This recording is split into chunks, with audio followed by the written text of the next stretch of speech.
Hola, este es el cuarto video correspondiente a la presentación de estrategias para la implementación de algoritmos de computación evolutiva e inteligencia de enjambre. En este video vamos a hablar sobre cómo conviene definir la función de aptitud o función heurística de acuerdo al tipo de algoritmo, pero que el criterio que vamos a usar es el mismo. En el video anterior hablamos de cómo se definen la estructura de las posibles soluciones. Obviamente que eso va a estar muy atado a la definición de nuestra función. Porque la función lo que va a tener que hacer es interpretar esa estructura de las posibles soluciones, sea el mapa de búsqueda o la estructura del cromosoma, para poder evaluar qué tan bien es. En nuestra función, entonces, lo que tenemos que hacer es simplificar el problema y armar un modelo que represente ese posible problema, pero eso se tiene que hacer con cuidado porque va a ser la principal fuente de conocimiento que va a aplicar el algoritmo. Obviamente, es muy difícil que sea perfecta nuestra función y no es obligatorio o imprescindible que lo sea, pero sí se tiene que corresponder con el problema, tiene que ser consistente con el problema que queremos resolver. Si no, nuestro algoritmo va a encontrar una solución pensando que es la solución correcta o la solución ideal, pero no va a ser del problema que nosotros queremos resolver. Dentro de su implementación hay un conjunto de características deseables que deberíamos cumplir.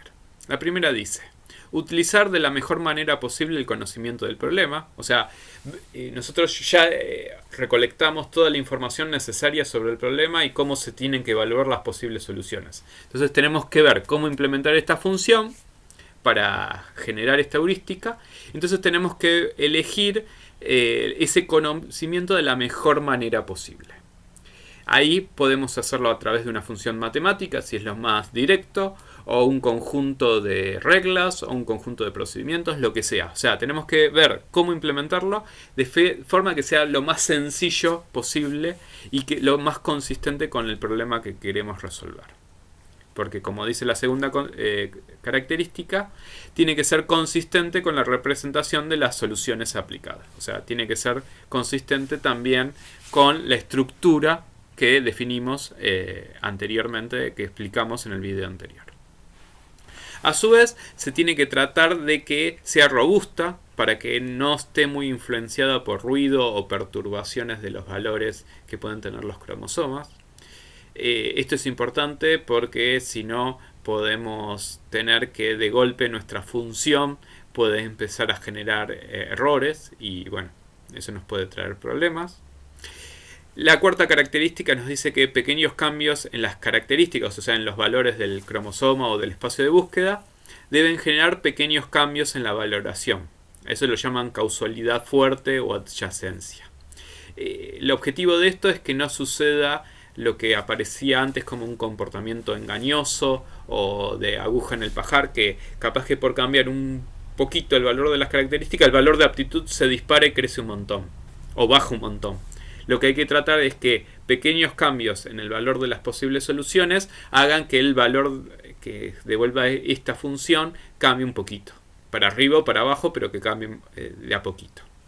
Hay veces que esto puede implicar que tengamos que cambiar la manera en que nosotros representamos los posibles valores que van a tener las características del espacio de búsqueda o del cromosoma. Entonces, puede ser que cuando hagamos esto nos demos cuenta que tenemos que cambiar lo que hicimos antes. Bueno, esto suele pasar y por eso estos dos pasos a veces se terminan haciendo en paralelo.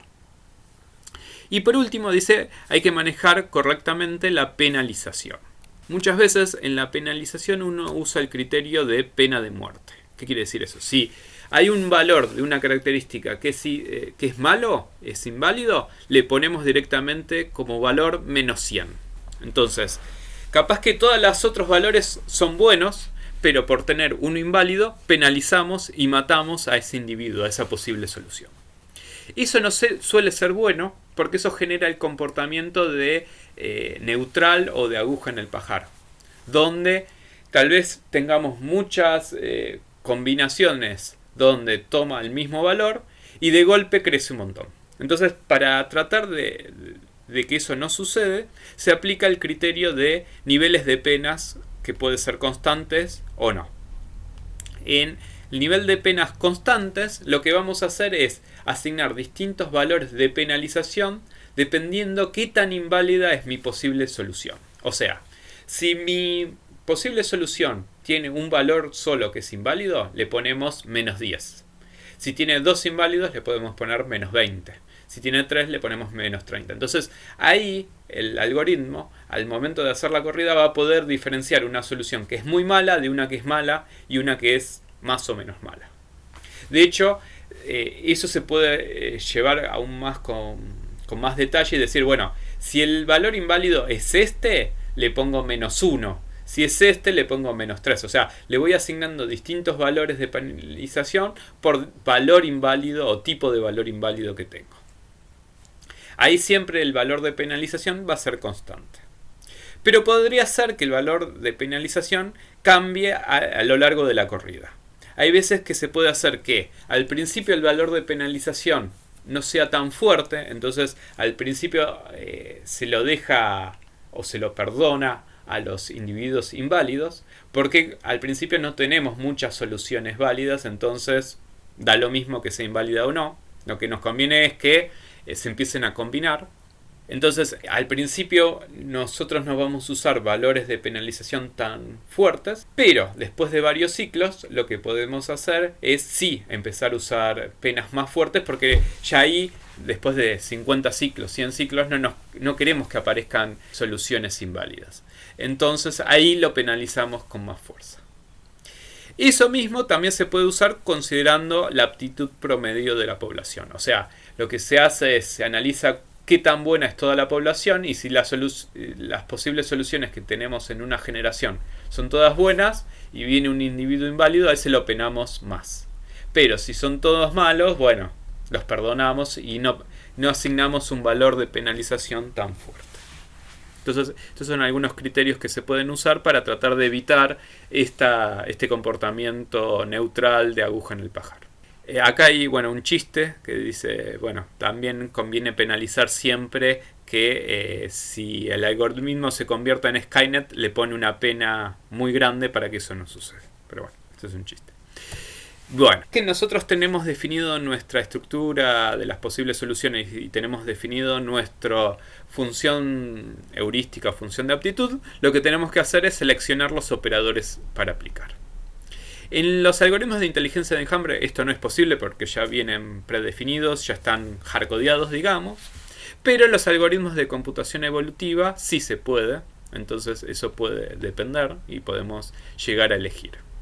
Al momento de elegir el operador de selección, tendríamos que tratar de evitar una selección elitista, o sea, no usar el ranking y usar, por ejemplo, ruleta o control sobre número esperado. Y de último, usar torneos, que no tiene tanto azar, pero es menos elitista que el de ranking.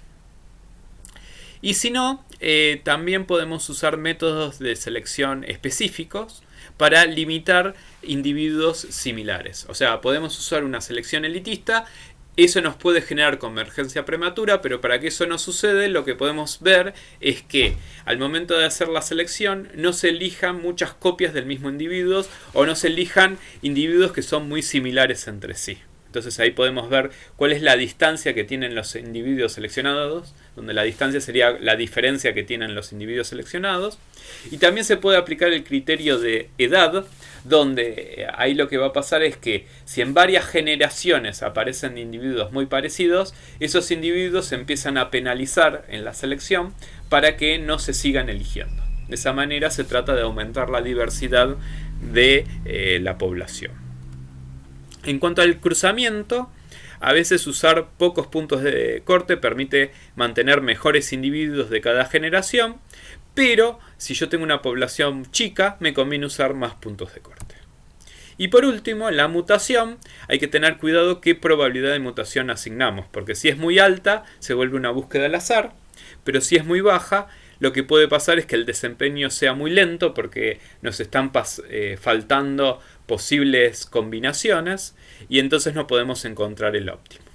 Generalmente se recomienda que la probabilidad de mutación entonces sea o adaptativa o que sea en función a la cantidad de características o genes que tenga nuestro cromosoma. Por ejemplo, 1 dividido la cantidad de genes. Bueno, con respecto a determinar los parámetros, en general pequeños cambios en los parámetros pueden generar grandes cambios en los resultados de una corrida. A veces cambiándole, por ejemplo, la probabilidad de mutación nos puede hacer que los resultados de la corrida cambien mucho. Pero cambiar mucho de golpe, o sea, cambiar muchos parámetros de golpe, puede ser que no generen los resultados que uno quería, entonces no se producen diferencias significativas si la heurística está mal definida. Entonces, siempre los parámetros van a ser secundarios, lo principal es definir bien la función de aptitud o la función heurística que nosotros estemos utilizando.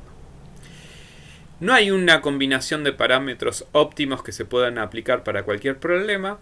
De hecho, hay algunas herramientas que permiten usar operadores dinámicos o autoadaptativos que tratan de encontrar esa mejor combinación de acuerdo a distintas corridas. Por eso ahora después vamos a ver en el proceso qué se podría hacer para tratar de ver cuáles deberían ser los parámetros mejores a aplicar. De todas maneras, en general se dice que el tamaño de la población no tiene que ser muy chica ni muy grande.